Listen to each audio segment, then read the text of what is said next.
Hello, everybody. My name is Simon Miller, and welcome to only the second episode of Why with Simon Miller. Thank you very much for supporting the first one. It did really well.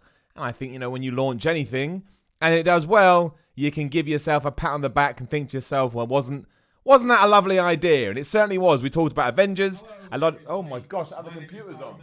That was terrifying, wasn't it? I usually turn that off. There you go. That's why it's fun doing it on on the old internet. My word, that scared the absolute crap out of me. Here's a little bit of a secret for you. I'm a massive wuss. An absolute massive wuss. Like, everything scares me. Everything. Video games. I just noticed how big the Y thing is in the background. It's not meant to be that big. Can I change this on the fly? Is that a thing that we can do? Let's not risk it. Meh, this one will be massive. You get a massive picture of my head and Y everywhere. Yeah, I'm a massive wuss. I'm a massive scaredy cat. Like, any kind of movie or any kind of game that's meant to freak me out, I get freaked out. I got scared by Call of Duty 2. I walked up one of those staircases when you're kind of cleaning out houses in Holland or wherever you were, and a soldier popped out of nowhere, and I jumped out of my seat. I had to stop playing it for a while. It probably all comes down to my mother. This is a story for you that you only get for listening to Why with Simon Miller. I used to, obviously, when you're a kid and you have to leave the toilet door open, because if you don't, something bad could happen and your parents have got to come save you. Don't forget as well, when you're a kid, sometimes you have to scream, "Ready!" and your parents would come and wipe your ass. So, anyone that's ever got a bit of an ego on them, or you don't like because you think they're arrogant, never forget they had their parents wiping their ass, or some kind of adult wiping their ass. And they had to sit there, like I'm sitting here right now, and go, "Ready!" Life is so weird. But yeah, when I was going for like a wee and stuff, and the door was open for my parents, not sometimes, but one time, my mum thought it'd be well funny to slowly open the door and give me a shock from behind, like jump me, and gave me a shiver. And literally, I must have been super young. I can't even remember. I was well young, enough to leave an impression. I basically used to move myself around to the side of the bowl, even when the door was locked. I'm talking when I'm like 18 years old. I would wee from the side of the bowl because I was terrified about somebody coming through the door and making me jump. Think of that. That's how much parents can scar you as well. That's a true story. And then eventually I got over it, like we do with all these things. But it goes to show, maybe that's where my nervous disposition comes from when it comes to stuff like games and movies. PT is the scariest thing, I think. I think if you said, "Simon, what's the scariest thing you've ever been involved in?" I think PT would be at the top. And hilariously, there's a video out there that you can watch of me playing it. Kojima watched that video too. Think of that, Hideo Kojima, the man that made Metal Gear Solid and made PT, has watched me sat in a darkened room with a hood up, getting well scared at his video game. I guess he would have been well happy, right? He would have been well happy because, that's what he wanted. That's why he put it out there. Also, the reason I'm kind of glad Silent Hills never got made, because I think my but misogynist sort of, that thing you got deep down inside you where you're like, I don't want to play this, but I feel like I have to, especially because live streaming is a thing. So, that was the thing that happened. How old was PT? 5 years old, right? Where the hell did that go? 5 years ago. PT was 5 years, and we never even heard a sniff of that again. I mean, really, Capcom took it up. We're talking video games now. But Capcom took it out and made Resident Evil. So, anyway, let's get to the actual thing. Obviously, we're doing this live on YouTube. Make sure you throw some questions, some comments into the chat, and we'll answer them as and when we get to, and it makes sense. But yeah, today I wanted to talk about how I got into hip-hop. Again, these Why with Simon Miller is always going to be a ramble about something. We'll have a central core of what we want to talk about, and as you've just seen, we'll go off on our own little tangents, because why the hell not? But it's a weird thing. Like, I've been a metal guy pretty much essentially all my life. Like, when I was a kid, I would listen to R&B and pop because that's what everybody in school was listening to. That's kind of what it felt like you should be listening to. And I never really understood music at that point. Music was really weird to me. I was like, okay, well, it's fine. There were a few bands that sort of made it through. Like Drew Hill. I always thought Drew Hill were pretty good. No idea why. Cisco obviously went on to make that thong song. But they were all listening to sort of house and garage music and R&B. And I was like, okay, it's okay, but it doesn't really do much to me. The odd pop song would get through because pop is pop. Like, obviously, the Michael Jackson and whoever else was, Elton John, I guess, whoever was smashing tunes back then. But it wasn't really until I was in a car with my mate Luke. he was a bit older than me, so he could drive. I was around about, I was 16. He was 18. And Metallica S&M's came on, their album. I can't remember which song it was. But honestly, within about a few seconds, I'd realised this. I understand this. This makes sense to me.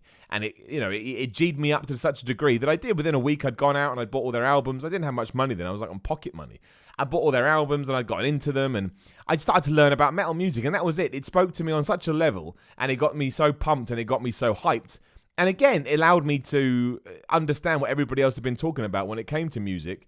That it really did me, in many ways, it sounds cheesy as anything, it kind of did change my life. Because, I couldn't believe going from obviously 0 to 100 so quickly. I was like, this is great. This is absolutely fantastic. And from there, it just developed, and I got into bands like, obviously all the ones you'd expect, Iron Maiden and Diamond Head and Megadeth and Motorhead. And there's some new bands like Symphony X, System of a Down, Machine Head, all the bands you'd expect. There's no, I'm sure I have some bands that you've never heard of, but it's not the point of this chat. And then, every now and then a hip-hop or a track would come on, and I would get it, but they were mostly the ones that cut through. I think we talked about it last week, like Gangsta's Paradise I really liked, or Forgot About Dre, or Still D.R.E., or any of those songs that, I don't like calling them commercial songs because they're only commercial songs so they found an audience. I think, Dre and Snoop and Eminem were still doing their own thing. They just managed to cut through. But I never really deep dived into the genre at all, mostly because I just didn't feel like I had a need to. It was like, rock and metal was giving me all that I needed. So I was like, well, I'm not going to, if I've got enough water, I don't want to fill up the glass again. I'm like, well, I've got enough. So that's, that's what I did. And then it's such a strange situation because even guys like Jay-Z, I knew who Jay-Z was, and I knew that he was smashing it. But if someone said, Simon, sing a Jay-Z song or name a Jay-Z song, I don't know. I heard some Tupac, because Tupac was obviously massive. Biggie, Notorious B.I.G., not as much, again. But he had entered my sort of realm of knowledge, or my sphere of knowledge, whatever you want to call it. But I never had the impetus to go and listen to any more. Not for any other reason, just simply because it was metal that spoke to me. And Metallica would release a new album, or there'd be a new band I had to check out. I don't necessarily call Alter Bridge metal, but I really got into them for a while. So it was giving me new music, and it was ticking that box that I think you need. Anyone that's into music wants to just have that continually run of new bands that makes you feel alive. And that's the way I like music. Any music I like the most is the stuff that makes me feel alive. It grounds me in that moment. And when it really, really gets you, it's like, well, nothing. I'm immortal right now. I'm invincible. That's why I like listening to heavy, loud music in the gym, because you're lifting loads of weights and you feel really jacked. And you're like, oh, I don't care. So because I didn't have that thirst and that need for it, I never went after it until, of course, I'm sure some people in this chat will know, me and a friend of mine, John Denton, started the channel Rock Reacts. And we only did that because we were enjoying what other people were doing with the metal genre. They were hip-hop heads, and they were trying to dip their toe into rock and metal and who knows what else. And it was fascinating seeing them react to songs that we already knew. I remember when, I think it must have been Lost in Vegas did one. I was so intrigued when they got to the breakdown, darkness imprisoned in me, all that I see. I just wanted to see how they were, what their response would be. Were they going to like it? Do they not like it? Does it affect me in the same way as it affects them? I don't know why that's so intriguing, but there is something intriguing about it. There's no two ways. Obviously, the risk of doing that is that you always get internet assholes who will come after you. Like I was going through the Rock Reacts comments earlier because I thought, why the hell not? And we did a Madonna track, the latest one she did, Melanine, or whatever the hell it's called. I can't even remember now. And I think that song is rubbish, to be honest. But if you love it, good for you. Everyone's got a different ear. That's the crazy thing about music and why people love it. Is you can't explain why you like the things you do, and yet somebody else can have a completely different opinion. Some people go, I don't really like music, and you're like, well, you're a serial killer. So but yeah, and anyway, I was going through I should have got a list of them, really. Some of the people are so mad that you don't like a Madonna song. And you're like, bro, I don't... A, you can still like it. And B, how sort of sensitive you must be to be reacting in this way. Like, what are you upset about? A, why the hell are you watching... the video was cool. We made a terrible mistake. I think some people they go out of their way to... much like me in Scary Games. They go out there to try and get a kicking. But, yeah, I'm always surprised by that. But anyway, I wanted to dip my toe into it, and I wanted to see what was going to happen. Again, mostly because I like the format. And we started this channel, and now here we sit, 13, 14 months, maybe even 15, 15, 12, whatever, it doesn't matter, irrelevant, just chatting numbers now, 47. And my knowledge of it is still basic, and I would still call myself a novice. But I'm so much more into it than I ever thought I could be. And it was kind of when I was thinking about stuff I wanted to talk about today, I was like, I don't even know why that is. And again, it ties into why music is so powerful and so, works on almost like a visceral and organic level. But, does it affect me in the same way that rock and metal does? Well, I guess so, because I enjoy it like that. But I think the real thing that I found so fascinating by it was I guess what I'm saying is it taught me about how I enjoy aggression. I always thought it was the aggression in metal, but now I've kind of come to the understanding, I think it's just the aggression in any kind of genre. Because I was kind of always into orchestral stuff too, or classical stuff. When you get a really angry and over the top and sort of big doomy orchestral track, it gets you in the same way. It makes you feel that way I just described when you're in the gym. You kind of get your shoulders up and you're like, oh man, what's going to go on here? And, hip hop does that as well, which is why Eminem is the guy that really... I knew I was going to like Eminem, but the more I've heard about him, the more I'm like, he's just the man as far as I'm concerned. I always like the beats. I wouldn't say I always like his lyrical content, but his lyrical content always gets a reaction out of me. And I think as that's what he's aiming for, that it's important. And he's always quite aggressive with the way that he comes at it. And he always puts on a production. The thing about metal is, my favourite metal are sort of the 7-8 minutes adventures that you go on. And you start in some place, and by the end of it, you're somewhere else entirely. Hence why I like prog metal too. Symphony X, one of my favourite bands ever. Eminem kind of does that. By the end, you feel exhausted. You feel like you've been on some kind of a ride. And for whatever reason, that stands out to me. But it goes further than that, because Joyner Lucas probably introduced me to trap hip-hop, or whatever you want to call it. It's probably not the right terms. My terms are still rubbish, as you know, if you watch Rock Reacts. But again, when he raps, right, he almost sounds like the triplets of a guitar. And triplets of a guitar, literally that thing we just talked about with one, the that's what he sounds like when he's rapping. And it comes at you hard and fast, and you don't hear everything that he's saying, but you try and pick on bars, and you go back. It's just, it's just...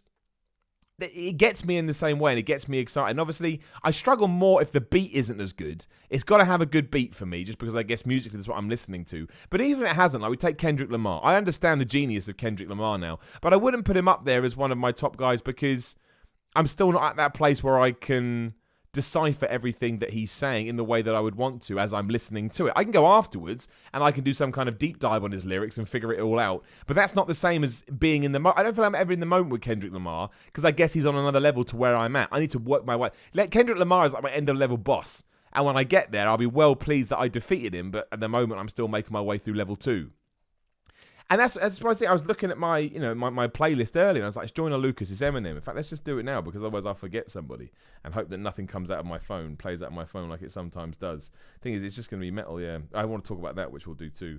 Oh, I can't find them now. I should have got my hip-hop playlist. Well, I guess another one to talk about is probably 6ix9ine. Now, I know 6ix9ine as a human being is questionable at best, but the first time I heard Cuda or Billy, again, it's all about delivery. A good friend of mine, in fact, the bassist in my band, MG and the Juggernaut, Rich Webber, he's a great producer too. And when we're doing vocals and stuff, he's always like, well, you've got, whatever you say and whatever you do and the way you perform it, you've got to mean it. Because if we've got all these heavy guitars and heavy bass and heavy drums, and then a vocal comes in that doesn't sound like it matches up, nobody is going to believe the song. And that's 100% true. And I think that's what someone like 6ix9ine does. I was trying to think the right way to put that. And it's the same with someone like XXX, right? Or X as we'll call him for the purposes of Tenacion. I still can't pronounce his name. Who obviously, unfortunately, passed away. But he had some controversy in his personal life too. But when you go back and you hear the influences he had from rock metal and the way that he then transitions that into his own genre, which was hip-hop rap, whatever you want to call it, mumble rap, whatever the hell.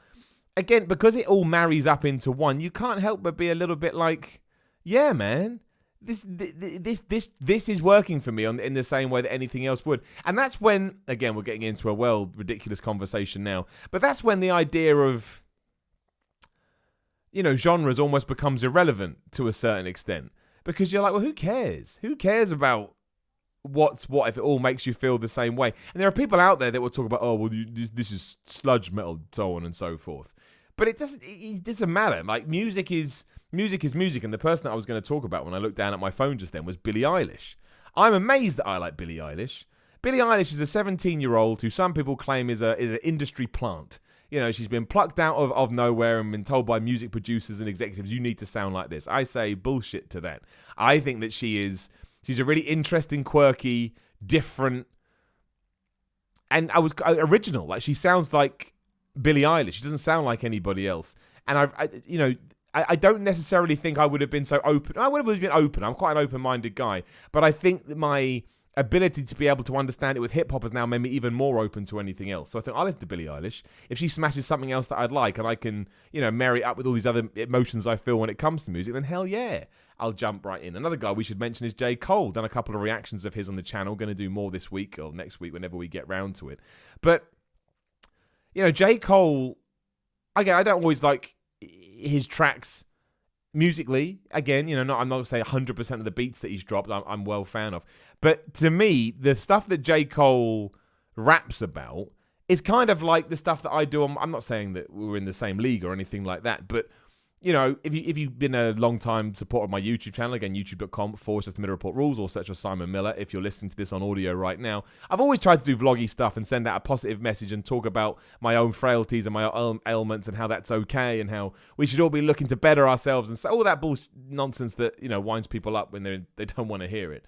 And J. Cole seems to do that in every song. And to hear a guy use his platform and, use his talent to send good vibes back into the world, which is going to have a massive impression on kids that are growing up, I think that's massive. I think that's absolutely massive. And I think that is such a wonderful thing to do that, again, it endears me to him as an artist. And when it endears me to him as an artist, it then endears myself to the genre a bit more because that's how it works. They're all tied in. There's a connection there. And then people come along like R. Kelly that then sever that a little bit.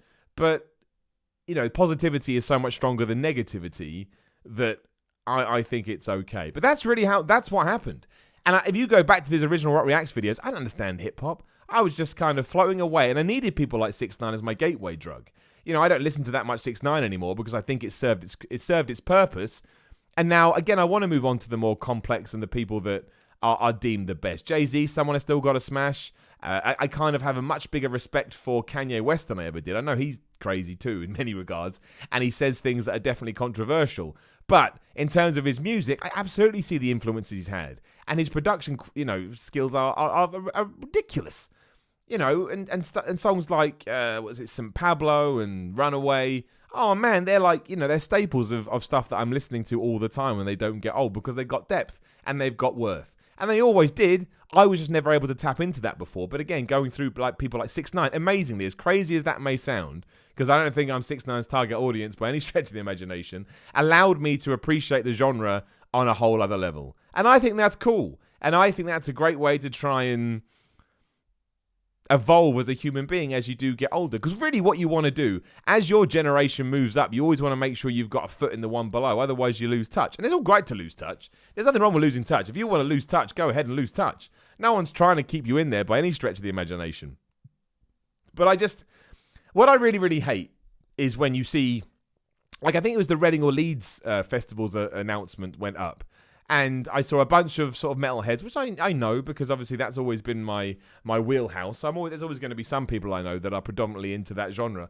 And they're all like, oh, Reading and Leeds are crap this year. Don't know any of the artists. It's like, they're so ignorant, dude. These people haven't been put on the card for fun. They've been put on the card because people like them and they want to see them. They're draws, using a wrestling term. And I never wanted to be that way. And I don't think I am that way. Well, I'm not, because I'm doing this podcast right now and I have a whole channel dedicated to it. But it just blew my mind. It's just crazy. And I just don't. I don't want to. I'm not going to say I'm not going to lose touch. I've always lost touch in many ways. The fact that I kind of haven't heard some of these amazing songs, like I'd never heard the Drake song. I can't remember the name, but the big Drake song, because I do sometimes live in a bubble world. Not in a bad way, but I knew, I should say. I'm trying to be a lot more better with it. I knew what my passions were, and I was cool with it. Again, going back to the water analogy, my glass was filled up. So I'm like, sweet, I'm going to stick to the water. And now I don't want to stick to the water. I want to fill my glass up. I want to have more. Like Kanye West, I can't wait to do a whole album reaction to him because I always think an album is better when you go from start to finish. There's just something fascinating about it. It's like reading a book. You get a much better story. And it's just opened my eyes and it opened up my ears. And it's given me so much more music to listen to. Like Denzel Curry dropped a track yesterday. Got excited about that. Love the Eminem Logic track from last week. Joyner Lucas came out and, managed to ruffle some feathers as he's wont to do after kind of a little bit away. And even Eminem as well, when he came back with his album after the one that nobody liked. It is fascinating. And I guess you could argue that the genre does feel cooler than metal, but mostly because a lot of the popular acts are within it. But it's still cool being involved, even as a fan, and even watching it from afar. And when pop culture goes, it's nice to have an understanding of pop culture. And now I'm in. Now I'm not gonna stop listening to it. I'm gonna keep listening to it. I'm gonna keep educating myself better and being honest. Like we talked about Kendrick, I'm just gonna pretend I love Kendrick because you're meant to love him. I can see why he's considered one of the best, but I ain't there yet. And hopefully I'll get there eventually. But it's still brilliant. Like it's still excellent. And I mean, no one's ever going to top Metallica. We may as well talk about that because I know a lot of people listening will want to hear about that. Like Metallica is, I mean, it sounds so cheesy, but much like Batman. We talked about the Batman films on a vlog a while ago, and I said those films, Batman Begins, The Dark Knight, and The Dark Knight Rises, they transcend movies to me. So when people say, "What is your favorite movie?" I never say those because they're above that. They're above it. That's how much I love them. That's how much they mean to me and how much they shape me as a person. It was the same with Metallica. I can't convey to you the shift that happened to me when I first heard Metallica. I couldn't believe it. And the interesting thing is, I went out and bought all their albums, and I listened to the Black Album first because through the grapevine, everybody was like, "Oh, that's the one. That's the one that you'll get you." I remember listening to that and being like, "I don't understand this at all. This feels like a real slog. I can't get into it. It's confusing." But I knew there was something in it. Or something worth exploring. And I'm well young here, let's not forget. I'm 16 years old. I'm a moron. I'm an idiot. But I knew there was something worth exploring because I stuck with it. And that was all from the vibes that I picked up when I listened to S&M. I remember hearing Sad But True for the first time. I was like, what is this? It just sounds like I'm stuck in mud. Now I listen to Sad But True, still one of the best songs ever. But I'm like, not heavy enough, man. Give me more of that stuck in the mud feeling. And I'm listening to bands like Discarnate. Spelled D-Y-S. Let me get it up. D-Y-S-C-A-R-N-A-T-E. That's some good metal right there. Just dudes shouting over guitars. But that, yeah, and it's. I mean, people say to me, "Miller, what's your favorite Metallica song?" It doesn't exist. One day it could be Creeping Death, then it could be One, then it could be King Nothing, then it could be Seek and Destroy, then it could be Dyer's Eve. It goes all over the place. Hey, man, I like what's it called? The Outlaw Torn. I love that. There's one track off Reload that I really like that nobody likes. Waste My Hate, or was that on Load? I can't remember. But I love that song. No one talks about that song. I didn't think Metallica. I have played it live a couple of times. I think I was at the gig where they played Dyer's Eve live for the first time. Ah, man. What an experience that was. Shout out to Rami Mwamba in the super chat. Always appreciate the super chat, of course. If you can sponsor, not the right word, support through that, I'll always make sure I read out your comment. It's only fair. Following you on Rock Reacts from the beginning, and it inspired me to start a podcast in similar vein. I'm being open to rock, indie, and indie rock and psychedelic. I love it, Rami. I love that, and let's not pretend that's not how this works. Like I say, John and I got inspired by, You and Lost in Vegas and, No Life Shack and whoever else was doing it. I can't remember now. It was so long ago. And it's awesome. It's awesome that people have jumped on the bandwagon. And there was kind of a disparaging nature of reaction videos. I'm like, yeah, well, they're fun. You don't have to listen to them. Ibanai says, Jump in the Fire. See, Jump in the Fire, that's a good track. I mean, there's loads. I mean, someone put a gun to my head and said, I'm going to pull this trigger unless you give me one Metallica track. I'd probably say one. I'll never be able to explain unless you're in that boat as well. I understand that. That middle section, the one that I brought up 3 times now. Oh, my word. That has never got old.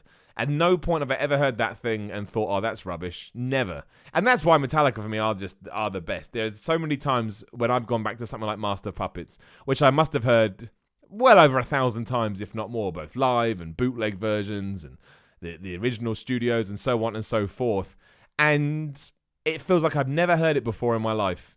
I'm like, that's incredible. What a way to somehow feel fresh, 20 years on, not 20 years, 15 years on since I first heard it. It's amazing. It's an amazing feeling, and I know that a lot of other people feel that way because you see the Metallica fan club and you see the kind of reaction they get, hence why they're all in their mid-50s and they're still doing world tours. They're just starting a new one right now through Europe. Matthew Bailey in the super chat, smashed my desk there, sorry about that. Did you have any preconceived notions of hip-hop? Not really, no. Only that I potentially wouldn't like it if I listened to it, just because I didn't think it was my type of music, because I didn't understand it. That's why I was never closed-minded. I would never go, oh, hip-hop shit, or, why is so-and-so play. I've never been like that with anything. We're going to talk about something along the similar veins in a minute. But no way. It was just, again, I was just listening to metal, and that was enough. And hip-hop was doing its thing, and I was like, okay, and I'd hear the occasional track. But you forget that, again, I just mentioned Metallica when I first heard Sad But True. It's the same with hip-hop. You got to give it time. You got to jump through and get to the other side before it all starts to make sense. And I knew I was going to like Dre and Snoop and Eminem because I'd heard all their big hits, and I thought, this is cool. And I don't think I've ever heard a bad Eminem song, even Infinite, which is off, back in the mid-90s before he was signed to Dre. That's still brilliant. I didn't like it when I first heard it, but by the end I was actually quite, I thought, oh, no, it's really good. It's really, really good. And now that's it. I'm in. I just want more. Can't wait to hear. Got Logic new album on Friday. Going to check that out. Joyner Lucas got new stuff coming on. Anything Eminem does, I'm going to jump on that. All this cool stuff. J. Cole's got his big compilation album coming out, whatever the hell that was. So, it's crazy to think that a year ago, just over a year ago, and you had said any of these names to me, I'd have looked at you like you would, you just slap my mum in the face, be like, what are you doing? But now, it's just part and parcel of my day today. And that goes to show how cool music is. And why you should never just poo-poo anything. Even if people are listening to, I don't know, that Baby Shark song, and they love the Baby Shark song, they think it's the best thing in the world. It's like, okay, cool, man. Cool. Just like, let people like things. That's something else. I wanted to talk about the internet today anyway. It seems to be getting worse, this kind of rise in negativity. But I don't understand why you can't let people like things. Like, I was listening to a radio show the other day, which I won't drop because that's not the point of this. And the guy was all like, oh, Game of Thrones is rubbish, and the Avengers is rubbish, all these grown people watching fantastical movies. And I was like, what does it matter to you? And I get it, his show is done to try and wind people up. But even then, you're still, like we just said, you're still throwing negativity into the world. And I'm like, do we need to do this? Do we need to throw negativity into the world? Is that helping anybody? Because really, everyone's struggling to a certain degree, right? Everyone's looking for a way to put a smile on their face to be happy. And if going watching a dude dressed up as an Iron Man is going to make you happy, or you're going to watch a dragon eat somebody else, you're like, all right, cool. It doesn't affect my life whatsoever. And yet some people are so vitriolic and so mad at the world, and I guess so unhappy in their own existence, they go out of their way to try and tear other people down. And now they can, because they've got the media like social media. But you're like, what are you doing? What are you doing? You should just lock these people up and then see how they like it. Put them in jail. Be like, nah, you're in jail, you idiot. Not just internet jail, I mean like real jail. And then we can see how they cope in there. And imagine that when you get locked in real jail, all that happens is everything you like, there's a dude on the outside and just shouts. So that's crap. So say you're well into Liverpool Football Club, right? And you're well happy they're in the Champions League final. But because you're in internet jail, what happens is there's a guy outside and he's all like, Liverpool Football Club are crap. And you're like, no, mate, they did this in like 1999, you're like, nah, mate. It just wears you down. And then when you come out, you feel rehabilitated because like, damn it, I should have known. It is Liverpool versus Tottenham in the Champions League final too. I don't know who listening to this is into soccer/football, but that is pretty crazy given that Liverpool were 4-0 down, 3-0 down against Barcelona and came back to win 4-3. And Tottenham were going to go out until like the 98th minute or whatever it was. It's like, how did that happen? That was crazy. I do like a good comeback, though, although just not in those two teams. I don't support them. That's a weird thing, too, isn't it? You've got to support English teams in Europe. Is that the same around the world? That is definitely a thing in England. If two English clubs get into a European league, you've got to support them. Why do I? You wouldn't do that with anything else. In no other walk of life would you support someone that for 364 days of the rest of the year you're told you're meant to despise. Now, when it comes to sport, I don't get that anyway. I treat sport like I treat wrestling. I think you should just enjoy it for what it is. It's. I want to just quickly. I want to shout out Andrew McCulloch in the chat who has smashed it. I'm not going to say why. You're 100% correct. Well done. You get a prize, and the prize is me saying that you won. But yeah, it's just does that happen around the world? People let me know. Like in America, well, I guess it's kind of different in America. Is it? No. Well, I don't know. Maybe it is because I don't know what in the NFL, for example. I don't think you have any tournament where you're playing European or other teams that aren't American. But you don't have to do that. And the other thing is, if you want to support Manchester United, but you're from Bristol, just support Manchester United. Like that's what I was saying. Wrestling and sport go hand in hand to me. Just enjoy it for what it is. Just enjoy it. And that's as far as it goes. You don't have to get super mad. You're supposed to be enjoying that stuff. And yeah, it sucks if your team loses. But when you have proper hate for another team, well, no, I look at it both ways. If you have proper hate for another team, that's crazy. But if all of a sudden you're meant to like a team, that's crazy too. It's all crazy. Sport's just crazy in general. I tell you what else is crazy. Over here in the UK, we're talking about radio presenters. There's a presenter called Danny Baker, long time presenter. I remember him when I was a kid. So he's been doing the radio game for a long time. He was a presenter on BBC, and he tweeted out a tweet in the last 24 hours. Obviously, the Harry and Meghan gave birth to, is it Archie? The kid's been called now. Not gonna lie, not a big royalist dude. Not getting anything against them, but you know, some people are well into the royal family. Like they're well into them. They're like, oh man, I love the royal family. Okay, that's great. I don't really care. And yet he tweeted out a picture of two posh guys, a posh couple walking out of a theatre or somewhere, and they're holding hands with a monkey or some form of primate. And he wrote, "Here come the new royal couple." I couldn't believe it. Now I've watched. You know, I obviously the racist connotations there are through the roof, absolutely through the roof, and absolutely crazy.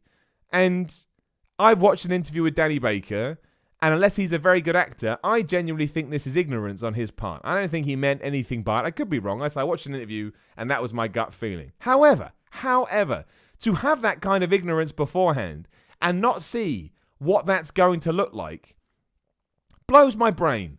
Absolutely blows my brain. I can't believe anybody would do that and not realize what they were putting out in the world. And I know there's a whole contingent of people go, oh, snowflakes and sensitivity. Okay, some people are sensitive. You should try and respect that. There's nothing wrong with that. It's not a funny joke anyway to begin with. But also, you have to realize that while free speech is absolutely a thing, free speech still has consequences. It's just nuts. If I had that thought, I wouldn't have that thought. I wouldn't even get there. I wouldn't even get there to begin with. But I would also know, if I did have that thought, you don't do this because look what it looks like. I just blew my brain. Like all this Lars Sullivan stuff. I don't want to talk much about wrestling on here because that's not the point. It's a wrestling podcast. You can check it out. But Lars Sullivan, there's plenty of evidence out there to suggest that Lars Sullivan, you know, made a lot of disparaging remarks. Bigotry, racism, sexism, misogyny, you name it, on a bunch of forum threads and social media and whatever. Now, it's also said that he's apologized for it. But it's just too much hate in the world. That's my point. I'm sounding a bit like an idiot now, but it's absolutely true. And I think the real key, because so many people now are saying, "Oh, Lars Sullivan should be fired," and this and that. And actually, we talk about this in the wrestling podcast that will go live tomorrow. But I think it's more important to start educating. We've got to start educating people, because it's all well and good firing someone and letting them, you know, be out on the streets and stuff. But I think it's more important to make sure that we talk to people and be like, "Man, you know what you're doing here.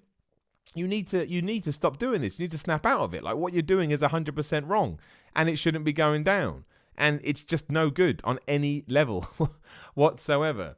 But you see it all the time, and it's just, I don't know. Maybe I'm a bit naive to it. Maybe I shouldn't be that surprised.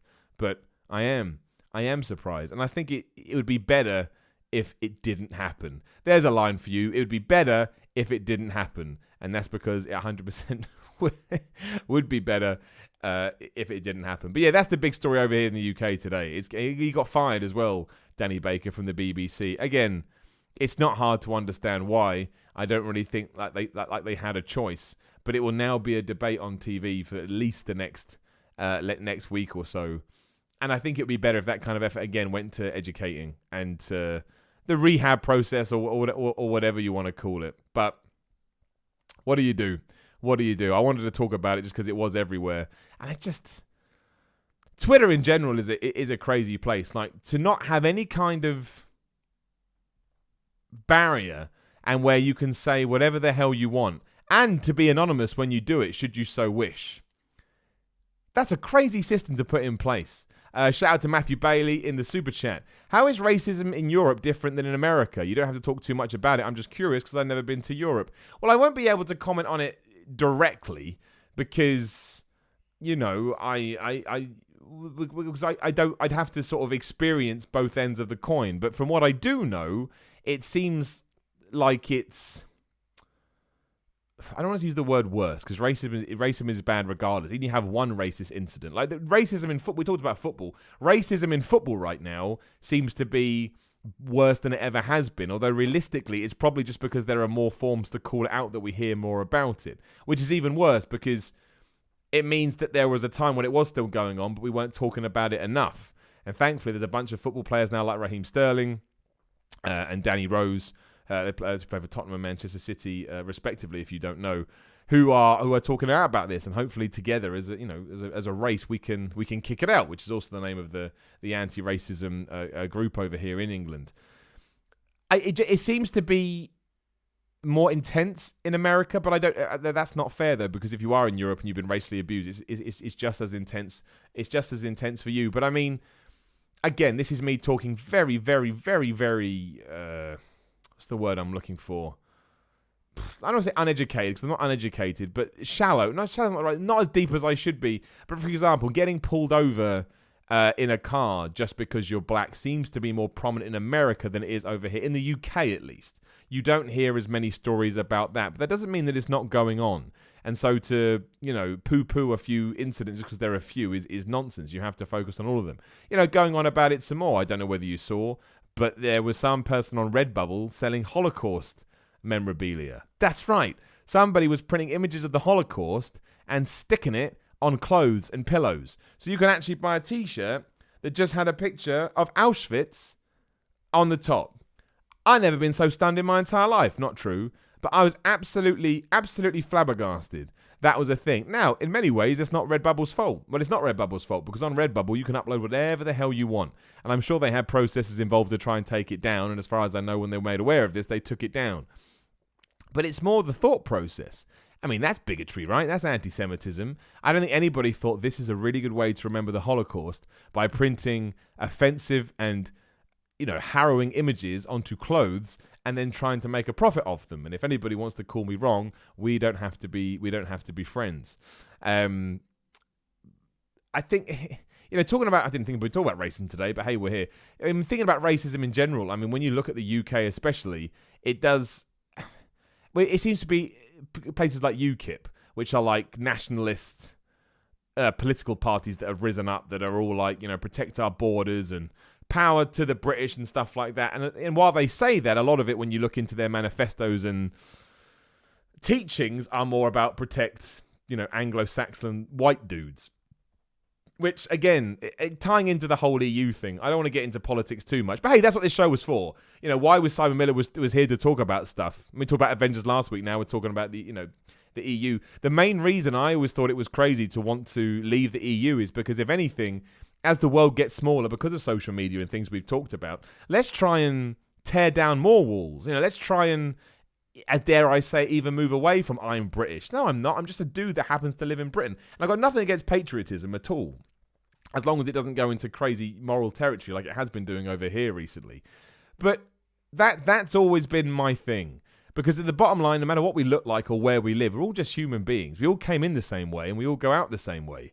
Again, how did we start? I never thought I'd be able to do a callback. I've done it. How did we start this conversation saying that no matter who you are, most people have sat on the toilet when they were a kid and gone, ready, and someone comes up and wipes their ass. And you can be white, black, whatever, Asian, women, men, gender neutral, whatever. That's happened to most people. So I think we need to get back to that. And that's more of the problem we've got over here in the UK at the moment, is there's a bunch of people that want to do the opposite. They want to put up borders and walls and say, oh, you weren't from this country, so you shouldn't be in here. And I understand that you can't just let everybody in. Of course you can't. Like, immigration has to be monitored to a certain point because there's only so much land and there's only so much resources. But to go completely the other way and try and put the problems of the world on foreigners, even that word I hate, but on foreigners coming in, I think that's just... I just think that it just doesn't add up with my worldview. I don't put myself on any kind of a pedestal. And if somebody wants to come live on here and has done all the right paperwork and followed all the right rules, then hell, man, let them in, and let's become friends. Proper Wolf made a great start. But I'm glad you said this, Proper Wolfie. Started talking about hip hop, now talking about racism. It seems appropriate. Well, yeah, that's certainly true. There is a connection there, right? Because there's a lot of people that are scared of hip hop. That Tupac song Changes, I think, summed it up. And the Chris Rock joke sums it up too. My point being, before I get on to this, the whole point of the Why with the Simon Miller show is I just wanted to talk. I know that makes me sound like an arrogant asshole, but I guess I am. I just wanted to talk about anything, even the weird and the wonderful. I just want to talk because I enjoy talking, and hopefully there's an audience for that. But yeah, the Chris Rock joke, when, he talks about hip-hop and rapping, and he says there's somebody in Congress, a white old guy in Congress, who are like, we need a congressional hearing because a rapper, he said gun, and he rhymed it with fun. Like, I think that's such a good joke because it's so true. Like, it is so true. Like, it's something they don't understand, and it's from a demographic. Demographic's not even the right word, but you know what I mean.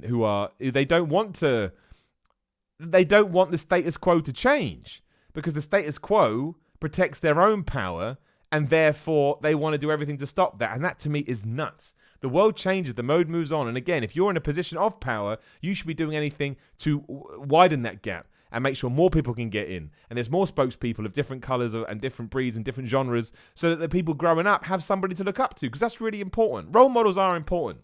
They really, really are. And some people go, oh, well, it's not fair to make so-and-so a role model. Like football players, you shouldn't make them a role model. Okay.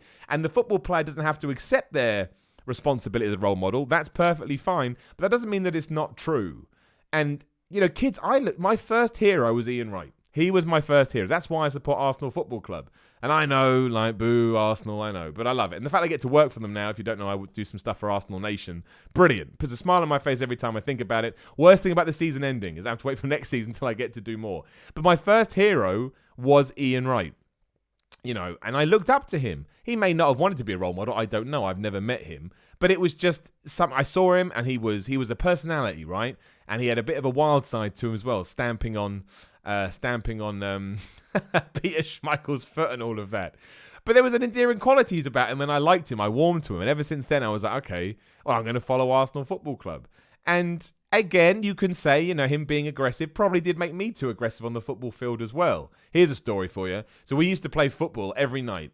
There's a place down at the end of my parents' place. It's a really big park, and they had football goals up. And me and my mates would always meet up to play football. And when things didn't go my way, this is why my nickname was Rhino for a while, I'd put my head down, I'd charge at people.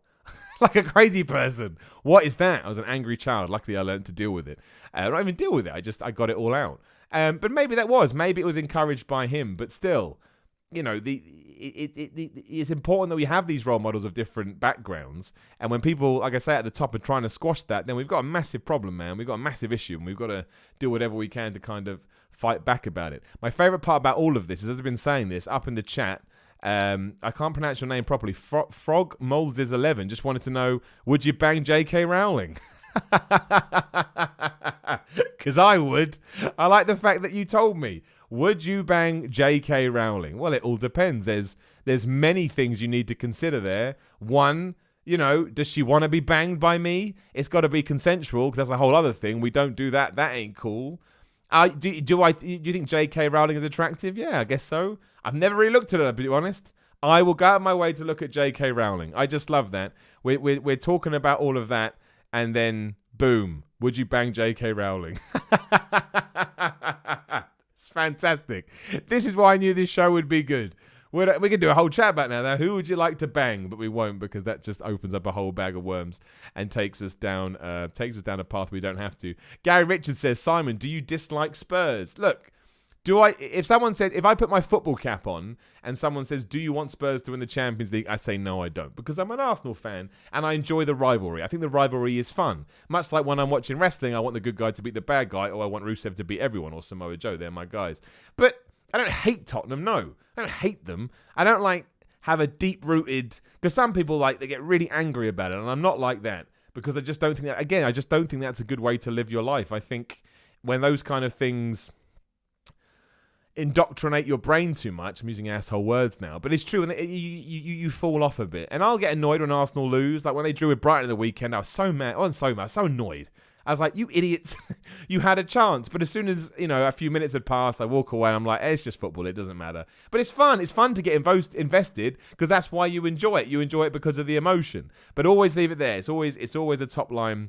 It's always a top line. It's always a top line thing. Proper Wolfie wants another story. I've got another story for you. I probably told this on another podcast, but it just came to my head, so I'll tell it, and then we'll start wrapping things up. So I was around about 13 years old, and I'd driven into the town centre with my mum. We were going to go separate ways because she had stuff to do and I had stuff to do. She didn't want to be in there for too long. I said, okay, we'll meet back at the car in 20 minutes. I was around about 17 minutes. She was still doing her thing. I came back and I was hanging out by my mum's car because I was like, hey, why the hell not? I got to wait for her. There's nowhere to go. So I was leaning against it, probably reading a magazine, doing whatever I want to do. Didn't have a mobile phone. Of course not.